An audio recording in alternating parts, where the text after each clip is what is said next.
السلام علیکم ورحمۃ اللہ وبرکاتہ۔ سب سے پہلے یہ ویڈیو دیکھیں۔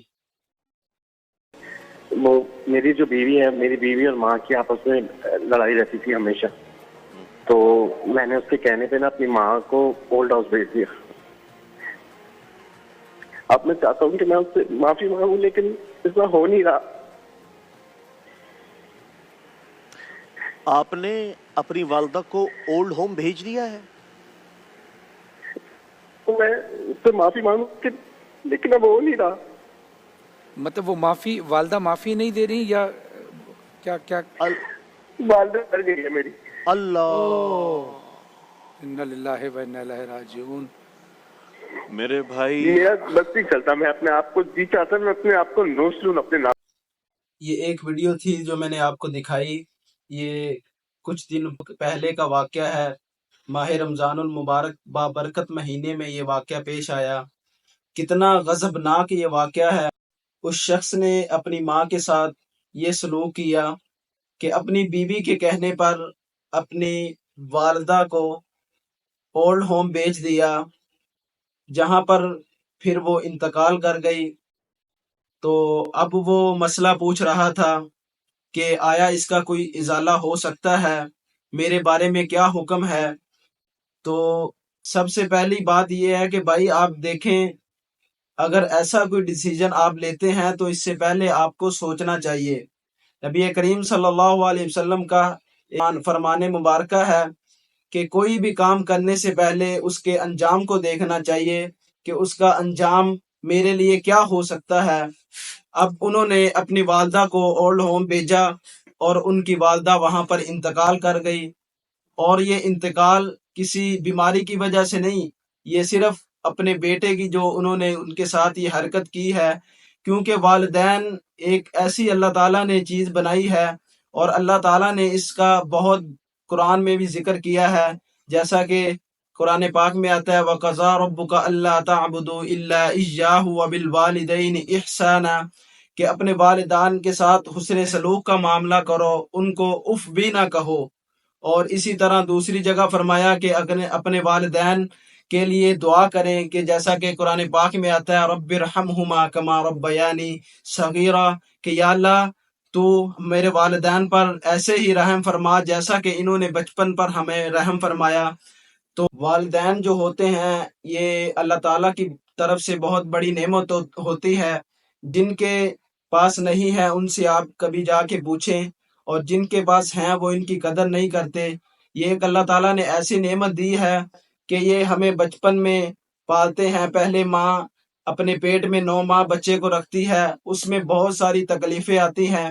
ایک واقعہ جو نبی کریم صلی اللہ علیہ وسلم کے دور میں پیش آیا، ایک صحابی نے اپنی والدہ کو اپنے کندھوں پر بٹھا کر طواف کروایا، 7 چکر شدید گرمی میں طواف کروایا، اور پھر اپنے نبی کریم صلی اللہ علیہ وسلم کے پاس آیا اور پوچھا کہ یا رسول اللہ صلی اللہ علیہ وسلم، کیا میں نے اپنی والدہ کا حق ادا کر دیا؟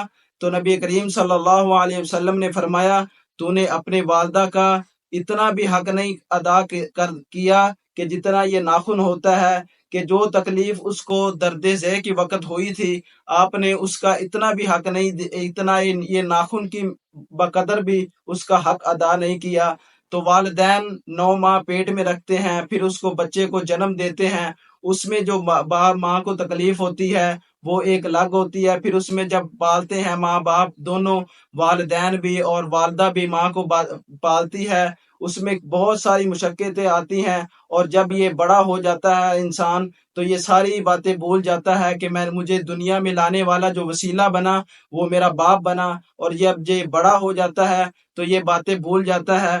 تو اللہ تعالیٰ نے یہ ہمیں بیگم جو ہے یہ بھی اللہ تعالیٰ کی طرف سے ہوتی ہے، اس کا بھی احترام اپنی جگہ بہت ہوتا ہے، لیکن ان دونوں چیزوں کو دونوں اینگل سے دیکھنا پڑتا ہے، کہ کچھ لوگ ایسے ہوتے ہیں جو بیوی کے کہنے پر ماں کو پیچھے کر دیتے ہیں، کچھ لوگ ایسے ہوتے ہیں کہ جو ماں کے کہنے کا بیوی کو پیچھے کر دیتے ہیں۔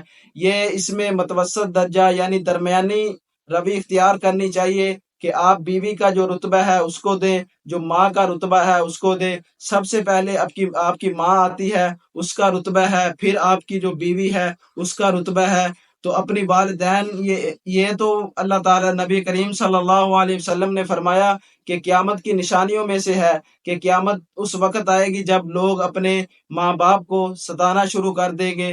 تو آج دیکھ لیں، یہ اولڈ ہوم پہلے پاکستان میں نہیں ہوا کرتے تھے، پہلے باہرلے ملکوں میں ہوا کرتے تھے، آج پاکستان میں بھی بن گیا۔ اس کی کیا وجہ ہے کہ ہم لوگ اپنے والدین کو اتنا تنگ کرنا شروع کر دیا ہے۔ نوجوان، ہماری آج کل جو نئی نوجوان نسل آ رہی ہے، ان کو پتہ ہی نہیں ہے کہ والدین کا کیا حسن سلوک کرنا ہے، والدین کے ساتھ ان کے کیا حقوق ہیں، قرآن پاک ان کے بارے میں کیا کہتا ہے، حضور نبی کریم صلی اللہ علیہ وسلم ان کے بارے میں کیا فرماتے ہیں۔ آپ صلی اللہ علیہ وسلم فرماتے ہیں کہ کاش میری والدہ ہوتی اور میں مصلی پر نماز کے لیے کھڑا ہوتا اور میں سورۃ فاتحہ پڑھ چکا ہوتا اور میری والدہ مجھے آواز دیتی محمد، تو میں نماز توڑ کر بھاگ کر ان کی بات سنتا کہ میری والد مجھے بلایا ہے۔ نبی کریم صلی اللہ علیہ وسلم نے والدہ کے اتنے حقوق ہمیں بتائے، اور اسی طرح ماں باپ کے جو حقوق ہیں قرآن پاک میں اللہ تعالیٰ نے فرمائے۔ اس کے باوجود اگر کوئی شخص والدین کے ساتھ ایسا معاملہ کرتا ہے تو پھر والدین نے، چونکہ آگے جا کے والدین اسی ٹینشن کی وجہ سے دنیا سے رخصت ہو جاتے ہیں۔ یہ کوئی تکلیفیں آج کل شروع نہیں ہوئی، پہلے تکلیفیں نہیں تھی، آج کل ہی تکلیفیں آنی ہیں۔ یہ اس میں جو سب سے مین چیز ہوتی ہے، یہ والدین کو جو سب سے بڑی ٹینشن ہوتی ہے، یہ اولاد کی ٹینشن ہوتی ہے۔ جب اولاد والدین کے ساتھ ایسا سلوک کرتی ہے تو پھر اس وجہ سے ہماری مائیں اور اسی طرح ہمارے باپ جو ہوتے ہیں، کیونکہ والدین جو اسی وجہ سے جو زیادہ تر آج کل جو والدین پریشان ہے، وہ اپنی اولاد کی وجہ سے پریشان ہے، اور کسی وجہ، کیونکہ آپ کو انہوں نے بچپن سے لے کر بڑا کیا۔ جب آپ بڑے ہو جاتے ہیں، جب ان کو امید ہوتی ہے آپ سے کچھ مانگنے کی، جب وہ آپ کے محتاج ہوتے ہیں، تو پھر آپ جب ان کے ساتھ ایسا معاملہ کرتے ہیں تو ان پر یہ ایسے، جیسے میں نے آپ کو یہ ویڈیو بھی دکھائی اور یہ کچھ دن کا پہلے واقعہ ہے، تو اس میں بھی ایسا ہی ہوا۔ ایک شخص نے اپنی والدہ کو بیوی کے کہنے پر اولڈ ہوم بھیج دیا، وہاں پر وہ ظاہری بات ہے ڈپریشن کی وجہ سے وہ انتقال کر گئی۔ تو اب وہ پوچھ رہا ہے، تو خدا را اپنی والدین کے عزت کیا کریں، ان کا احترام کیا کریں، یہ بہت بڑی اللہ تعالیٰ کی طرف سے نعمت ہوتی ہے۔ دعا ہے کہ اللہ تعالیٰ ہمیں ان تمام باتوں پر عمل کرنے کی توفیق عطا فرمائے۔